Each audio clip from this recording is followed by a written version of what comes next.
Je voudrais vous faire réagir effectivement, Luis Enrique Beita. Vous avez entendu la question sur les aides sud-sud. Et en même temps, je veux bien une intervention vraiment d'1 minute et un mot de conclusion, puisqu'on va arriver à la fin de cette table ronde. Vous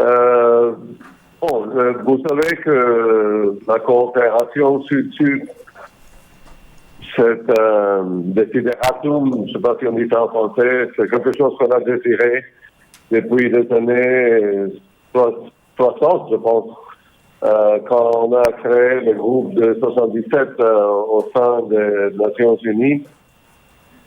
Ça a évolué au cours du temps, d'une manière ou d'une autre. Et certainement, je dirais que dans le 21e siècle, nous sommes en train de voir un développement beaucoup plus actif en général, des coopérations et des changements commerciaux et d'autres natures financières entre les pays du Sud. La Chine, dont on a parlé avant, est un bon exemple, mais ce n'est pas le seul exemple. Il y a l'association des BRIC, le Brésil, la Russie, l'Inde, la Chine, l'Afrique du Sud, qui sont en train d'organiser une banque de développement sud-sud, si vous voulez. Il y a certainement un endroit très important dans les relations économiques futures de ce monde qui est géopolitiquement de plus en plus divers. Pour le rôle des relations sud-sud, il y a des pays beaucoup plus actifs que d'autres. Par exemple, si bien je ne connais pas de détails en particulier, le Brésil a une position très active vis-à-vis l'Afrique, avec laquelle il a des liens assez importants du point de vue économique et culturel.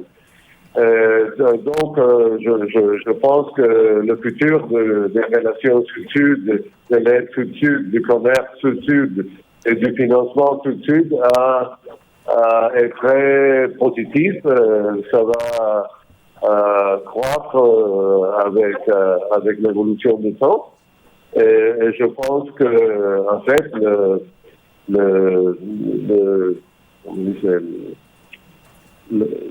le poids de l'économie mondiale est en train d'évoluer du nord vers le sud.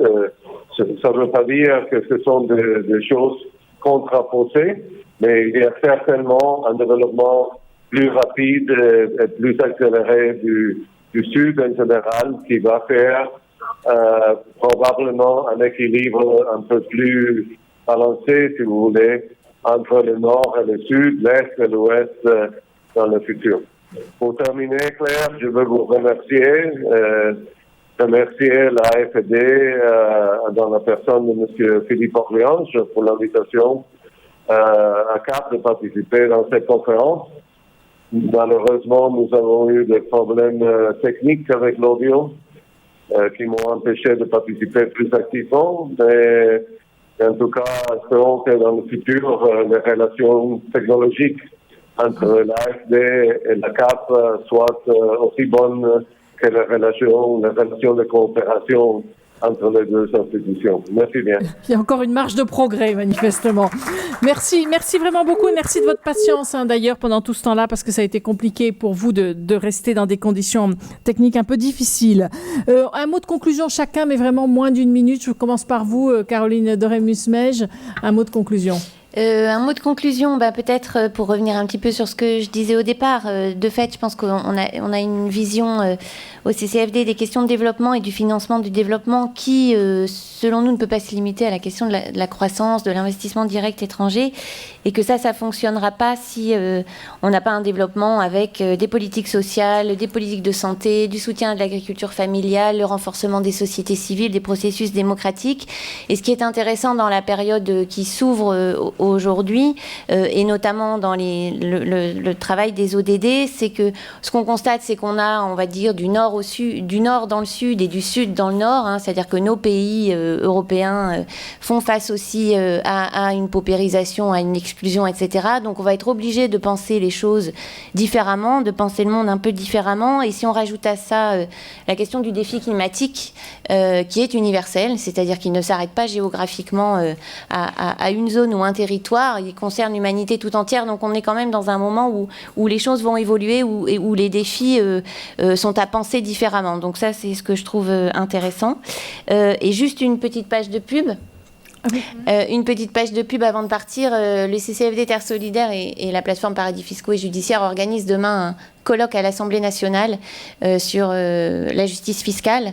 Donc vous êtes cordialement invités à nous rejoindre. Merci beaucoup. Tancrède Voiturier, moins d'1 minute. Oui, avec plaisir. Merci à toutes et tous. On rentre dans une période après 2016 qui sera encore plus intéressante que cette année, me semble-t-il. On assiste aux dernières grandes messes, ou une des dernières grandes messes. Il n'est pas sûr qu'il y ait une conférence financement pour le développement 4. Il n'est pas sûr qu'il y ait un Rio plus 30. Il n'est pas sûr qu'il y ait des nouvelles COP aussi importantes. On peut se dire tant mieux. Mais la question maintenant, passionnante, c'est qu'est-ce qui se passe et qui fait quoi et ça nous oblige à nous revoir assez vite et prochainement pour échanger sur la base des informations que les uns et les autres on aura pu collecter et qui ne seront pas centralisées. Donc pour la suite, je veux bien que vous éteigniez aussi votre micro, Caroline, parce qu'autrement on n'entend pas la suite. Pardon. Mathieu Linsby. Bon, mais 2 choses en conclusion. Nous, on est évidemment favorable et on soutient toutes les initiatives qui permettent une meilleure cohérence dans les politiques qui sont menées par les États au niveau international. Et cette cohérence, elle passe par le fait de faire en sorte que nous contribuions à éviter d'accroître les inégalités au niveau mondial. Et parfois, par certaines politiques, on peut le faire, malheureusement. Et puis, donc, cette cohérence, elle donne encore plus de sens à l'action locale qu'on peut mener dans le cadre des coopérations internationales. Et la deuxième chose, c'est que je pense que le climat est un bon vecteur, nous l'expérimentons dans toutes nos coopérations pour pouvoir faire en sorte qu'autour de cet enjeu partagé planétaire, nous ayons une convergence, une meilleure coordination des acteurs et un plaidoyer commun. Et je pense qu'il est absolument nécessaire venant de toutes les sociétés civiles au nord comme au sud. Merci beaucoup, Philippe Orléans. C'est pour vous le mot de la fin. Merci. Merci à nos panélistes et merci à vous, Claire, d'avoir animé ce débat et merci à vous d'y avoir participé, à vous tous qui êtes dans la salle. Trois points. Le premier est souligner à la fois l'universalité des défis auxquels on est confronté, la diversité de ce qu'on a longtemps appelé le Sud et qu'on doit désormais appeler les Suds, et la diversité aussi des acteurs, et en particulier, j'insiste à nouveau sur l'importance des acteurs locaux. Deuxième point, c'est que face à ces enjeux systémiques et ces partenaires diversifiés, la solidarité reste un impératif, et c'est un mot qui a toute sa place dans la problématique du financement du développement. Et troisièmement, et notamment pour nos compatriotes, on n'échappe pas aux interdépendances que tisse la mondialisation et ça condamne toutes les postures de repli à l'échec. Merci beaucoup, merci à tous. Je vous précise 2 choses. Ces échanges, d'abord, peuvent se poursuivre sur le blog ID4D qui est animé par l'Agence française de développement. Et d'autre part, cette conférence sera en ligne justement sur ce blog d'ici une quinzaine de jours. Donc si vous avez envie de réécouter certains passages, vous le pouvez. Merci à tous pour votre participation, pour vos questions, la pertinence de toutes vos interventions. Merci à tous, à bientôt.